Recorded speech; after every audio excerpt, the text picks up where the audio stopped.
मालिनी, देखो महक के लिए मैं क्या लेकर आई हूँ। स्वर्णा जी ने बेटी मालिनी को 2 थैलियाँ देते हुए कहा। मालिनी ने थैली खोलकर देखती है, जिसमें 2 शॉल्स और 2 स्वेटर्स हैं। अरे वाह माँ, यह तो बहुत अच्छी क्वालिटी की शॉल्स और स्वेटर्स हैं। माँ, बाकी सब तो पूरा हो गया है। सर्दियों की शादी है, मुझे तो ध्यान ही नहीं था कि स्वेटर और शॉल्स भी खरीदने पड़ेंगे। मैं तो भूल ही गई थी। अच्छा हुआ माँ, जो आपको याद रहा और आप ले आई। मुझे कहाँ याद था, तुम्हारी शगुन चाची ने याद दिलाया। मैं बोली, बाजार जाकर तुम ही ले आओ। ऐसे शगुन चाची की पसंद है बहुत ही अच्छी, और खाना तो उनके हाथ का पूछिए ही मत, जैसे रेस्टोरेंट से मंगवाया हो। पिछले महीने जब आप आगरा में थी और एक दिन जब मेरे ससुराल वाले आ गए थे महक के लिए कपड़े जूते लेकर, तब मैं तो घबरा ही गई थी कि रसोई कैसे संभालूंगी। लेकिन जब मैं छत पर कपड़े लेने गई, तब देखा शगुन चाची अपने भाई भाभी से मिलने आई हुई हैं। उनको मैंने अपने यहाँ बुलाकर अपनी व्यवस्था बताई, तो झट से उन्होंने रसोई संभालने का जिम्मा ले लिया और 1-2 घंटे में उन्होंने मटर पनीर, दम आलू, दाल तड़का, छोले पूरी, चावल, सलाद, रायता, मीठे में खीर और शाही टुकड़े तैयार कर दिए। उसके बाद से आज तक मेरे ससुराल वाले तारीफ करते नहीं थकते हैं कि वाह, महक के हाथ में तो जादू है। मालिनी ने महक की तारीफ पाने के लिए शगुन चाची के हाथ के बनाए हुए खाने पर महक की मोहर लगा। फिर 3 दिन बाद ही समधन जी का फोन आया कि उनको और छोटे बेटे को इधर आना था। महक के कपड़े, जूते और चूड़ी अंगूठी वगैरह की नाप लेने के लिए। सो फिर मेरे हाथ पांव फूल गए। आपको तो पता है माँ, मैंने कभी भी आंचल और महक से घर के काम नहीं लिए। जिम्मेदारी पड़ेगी तो खुद ही सीख जाएंगी। मैं अकेले ही संभाल लेती थी रसोई, लेकिन अब शादी की तैयारियों में रोज बाजार के चक्कर करने से मुझसे रसोई के काम करने में आलस आता है। शगुन चाची को कॉल किया। छोटी चाची मायके गई हुई थी और वो अकेली ही घर संभाल रही थी। तब उन्होंने चाचा के हाथ से घर में बना हुआ पनीर टिक्का, हरे कबाब, चटनी और वेज पुलाव जो सब सारा भिजवा दिया। फिर उन्होंने घर के लोगों के लिए दोबारा से बनाया था। तो महक से काम लेना शुरू कर, अब कब तक ऐसे चलेगा? नहीं माँ, वो ऑफिस से आते ही थक कर सो जाती है, तो आंचल से बोला कर थोड़ा हाथ बटाया करे। हाँ, आंचल को थोड़ा बहुत काम दे देती हूँ मैं, बाकी मेहमानों के लिए शगुन चाची है ना। हाँ बेटा, तेरी शगुन चाची को मैं ही तो पसंद करके लाई थी, एकदम सर्वगुण संपन्न, वो सब संभाल लेगी। बातें करके स्वर्णा जी अपने घर चली जाती है। रहीजा परिवार की बड़ी नातिन महक की शादी की तैयारियां चल रही है। मालिनी के मायके के परिवार में माँ पापा, उससे 2 छोटी बहन, 2 छोटे भाई और 2 चाचा चाची, एक के 3 बच्चे और एक के 2 बच्चे हैं। कुल मिलाकर संयुक्त परिवार है, क्योंकि मालिनी बड़ी बेटी है और सबसे पहले उसकी शादी हुई थी। इसीलिए अब उसकी दोनों बेटियां शादी के लायक हो गई है। महक और आंचल ये दोनों मालिनी की बेटियां हैं और अगले महीने महक की शादी है। और मालिनी ससुराल से अलग होकर 2 साल पहले नए घर में रहने आई थी, जहां की दीवार से सटकर शगुन चाची का मायका था। ये जगह मालिनी को शुरू से पसंद थी। शगुन चाची के साथ वो अक्सर यहाँ आती थी, इसीलिए वो घर भी उधर ही लेना चाहती थी। अगले दिन मालिनी को मायके के मोहल्ले में कार्ड्स देने थे।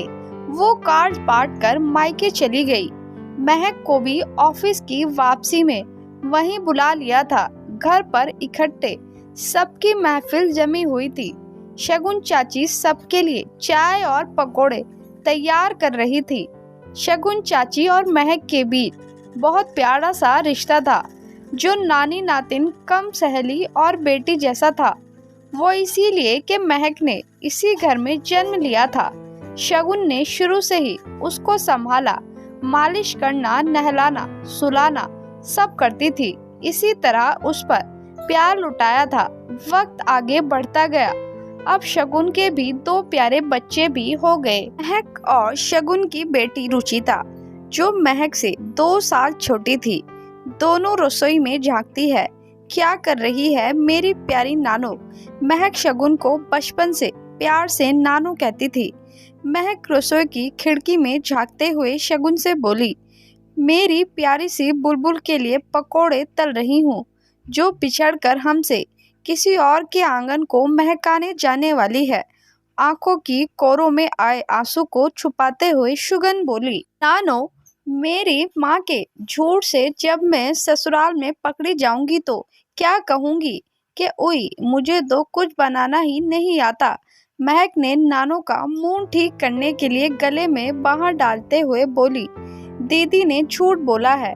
माँ, आप ऐसा करिए, जो भी थोड़े दिन बचे हैं महक को यहीं रोककर थोड़ा रसोई का काम सिखा दीजिए, वरना बेचारी को वहाँ बहुत सुनने को मिलेगा।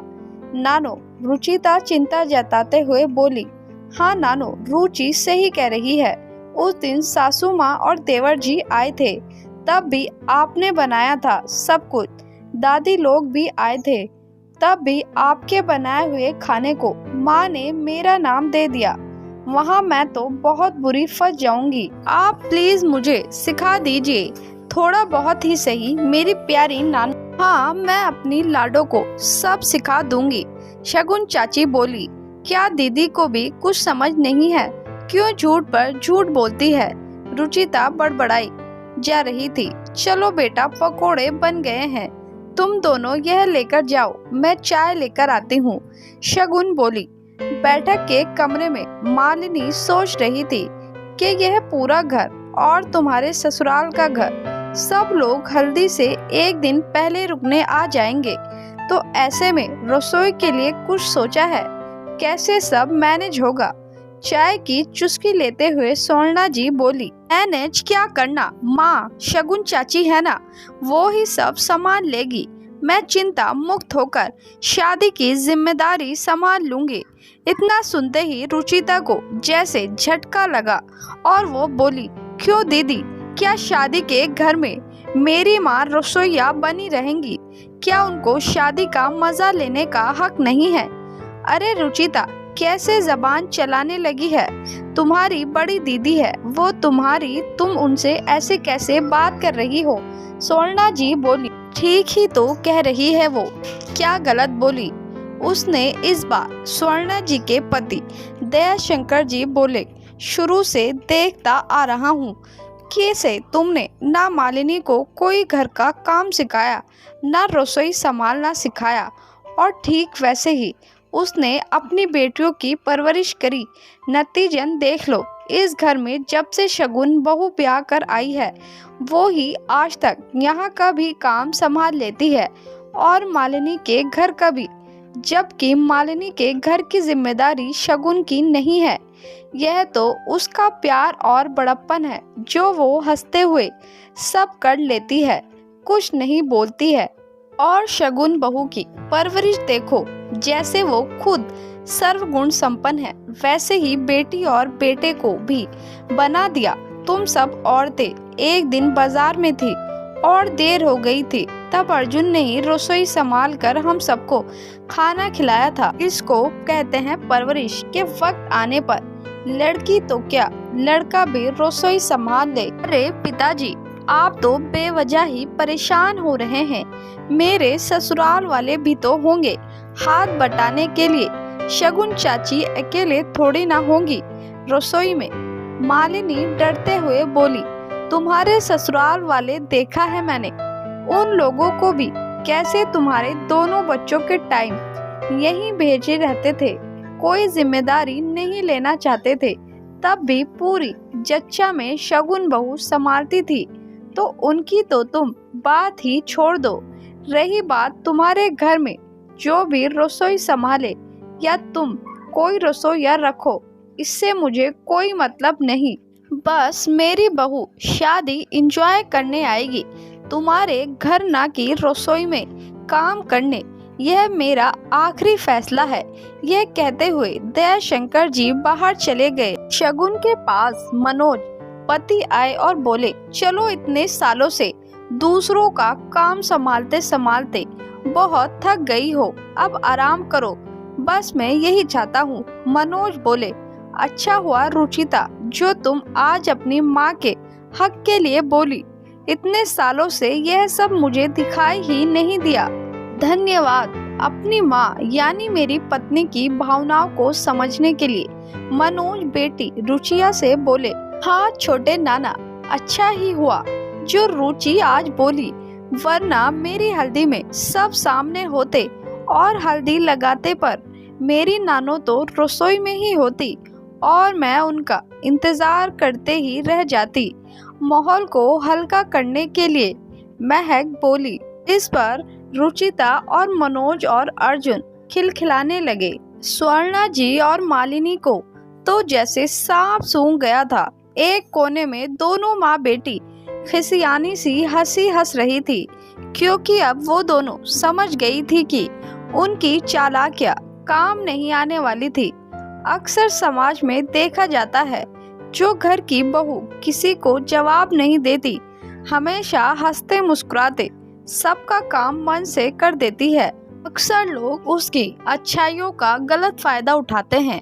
दोस्तों, आपको इस कहानी से क्या सीख मिली, मुझे कमेंट बॉक्स में ज़रूर बताएं। और आपको कहानी अच्छी लगी हो तो मेरे चैनल को सब्सक्राइब करें और वीडियो को लाइक करें। धन्यवाद दोस्तों।